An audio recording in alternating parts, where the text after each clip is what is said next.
এখন বাজারে প্রচুর পরিমাণে জলপাই পাওয়া যায় আর জলপাইয়ের আচার খেতে ভীষণ ভালো হয়। আজ আমি আপনাদের কোনো রকম তেল ছাড়া দারুণ স্বাদের জলপাইয়ের আচার বানানো দেখাবো, যা বানানো একেবারেই সহজ আর একবার বানিয়ে সারা বছর সংরক্ষণ করে রাখা যাবে। প্রথমে আমি একটা জলপাই কাটা দেখিয়ে দেবো। তার জন্য একটা জলপাই নিয়েছি, পেছনের অংশটা কেটে বাদ দিয়ে দিলাম। তারপরে জলপাইটাকে ঠিক এরকম একটু দাগ দিয়ে কাটতে হবে, মানে একটা ছুরি নিতে হবে বা আপনারা যে কোনো কিছু দিয়ে কেটে নিতে পারেন। এরকমই ঠিক লম্বা লম্বা করে কেটে নিতে হবে। যখন একটা দিক এরকমই লম্বা লম্বা করে কাটা হয়ে যাবে, তখন উল্টো দিকটাকে একইভাবে এরকমই করেই কেটে নিতে হবে। এতে জলপাইয়ের আচারটা দেখতে যেমন ভালো লাগবে আর সমস্ত মশলা ও মিষ্টিটা জলপাইয়ের মধ্যে চলে যাবে, এতে খেতেও ভালো লাগবে। এখানে আমি 500 গ্রামের মতন জলপাই নিয়েছিলাম। 500 গ্রাম জলপাই দিয়ে আচারটা বানানো দেখাচ্ছি। এবার পরিমাণটা আপনারা একটু বাড়িয়ে নিতে পারেন। সমস্ত জলপাইগুলোকে একইভাবে কেটে নিয়েছিলাম, এবার ভালো করে ধুয়েও রেখেছিলাম। এখন আমি এর মধ্যে দিয়ে দিলাম চা চামচের 3 ভাগের 1 ভাগ লবণ, আর আমি দিয়ে দিচ্ছি চা চামচের হাফ চামচের মতন লঙ্কার গুঁড়ো। এবার দিয়ে দিচ্ছি চা চামচের হাফ চামচের মতন হলুদ গুঁড়ো। এই লঙ্কার গুঁড়ো হলুদ গুঁড়ো দেওয়ার কারণে কালারটা খুবই ভালো আসে।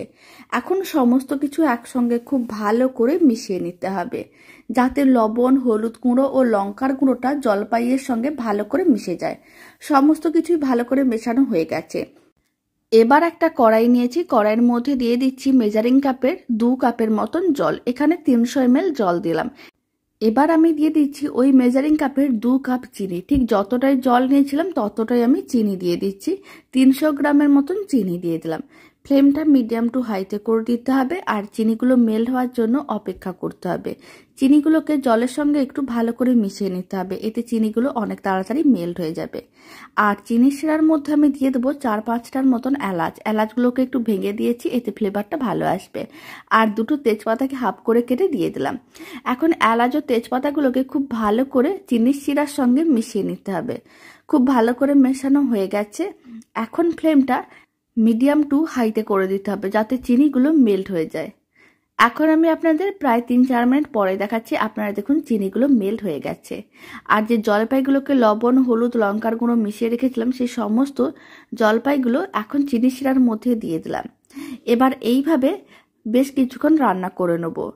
আর প্রায় এখন আমি আপনাদের 10 মিনিট পরেই দেখাচ্ছি। 10 মিনিট পরে এইভাবে একটু জলপাইগুলোকে উল্টে পাল্টে নিতে হবে।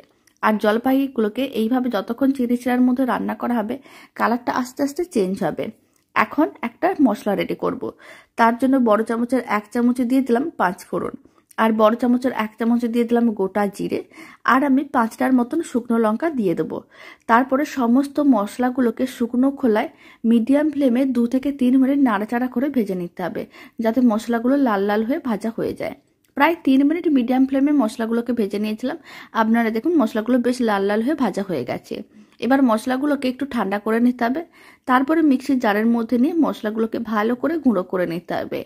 এইভাবে আচারের মশলা রেডি করলে আচার খেতে অনেক বেশি ভালো লাগে। আচারের মশলা একেবারেই রেডি। এবার আমি মশলাটাকে এক সাইডে রেখে দিচ্ছি। আর এদিকে এখন আরো 30 মিনিট হয়ে গেছে। আপনারা দেখুন জলপাইয়ের কালারটা আস্তে আস্তে চেঞ্জ হয়ে যাচ্ছে। খুব ভালো করে এইভাবে একটু উলট পালট করে নিতে হবে। আর চিনি শিরাটাও ঘন হয়ে আসছে। এই সময় মশলার গুঁড়োটা কিছুটা দিয়ে দিতে হবে। 2 চামচের মতন আমি আচারের মশলা দিয়ে দিলাম। তারপরে খুব ভালো করে সমস্ত কিছু একসঙ্গে মিশিয়ে নিতে হবে। আর খুব ভালো করে মিশিয়ে নেওয়ার পরে ফ্লেমটা লোতে করে দিতে হবে। লো ফ্লেমে আরো 15-20 মিনিটের মতন এইভাবে রান্না করতে হবে, যাতে কালারটা আরো চেঞ্জ হয়ে যায় আর জলপাইয়ের ভেতরে চিনি শিরাটা আরো ভালো করে ঢুকে যায়। আচারটা বানানো যতটাই সহজ, খেতে ভীষণ ভালো হয় আর বানিয়ে আপনারা 1 বছর সংরক্ষণও করে রাখতে পারবেন। বাড়িতে এইভাবে জলপাইয়ের আচার বানালে কমেন্ট বক্সে জানাতে একেবারেই ভুলবেন না খেয়ে কেমন লাগলো। আরও প্রায় 20 মিনিটের মতন লো ফ্লেমে রান্না করে নিয়েছিলাম। আপনারা দেখুন জলপাইয়ের আচারের কালার একেবারেই চেঞ্জ হয়ে গেছে। এখন 1 চামচের মতন ভিনিগার দিয়ে দিলাম। ভিনিগার দেওয়ার পরে খুব ভালো করে মিশিয়ে নিতে হবে। আর ভিনিগার দিয়ে এইভাবে ভালো করে মিশিয়ে নিলে আচার কিন্তু নষ্ট হবে না আর ভালো থাকবে। জলপাইয়ের আচার একেবারেই রেডি। এবার আমি একটা সার্ভিং বোলে সার্ভ করে নিলাম। দারুণ স্বাদের জলপাইয়ের আচারের রেসিপিটা শেষ পর্যন্ত দেখার জন্য অসংখ্য ধন্যবাদ। ভালো লেগে থাকলে আপনারা যদি ফেসবুক থেকে রেসিপিটা দেখছেন, পেজটিকে ফলো করে নেওয়ার অনুরোধ রইল। আর ইউটিউব থেকে দেখলে চ্যানেলটি সাবস্ক্রাইব করে নেওয়ার অনুরোধ রইল।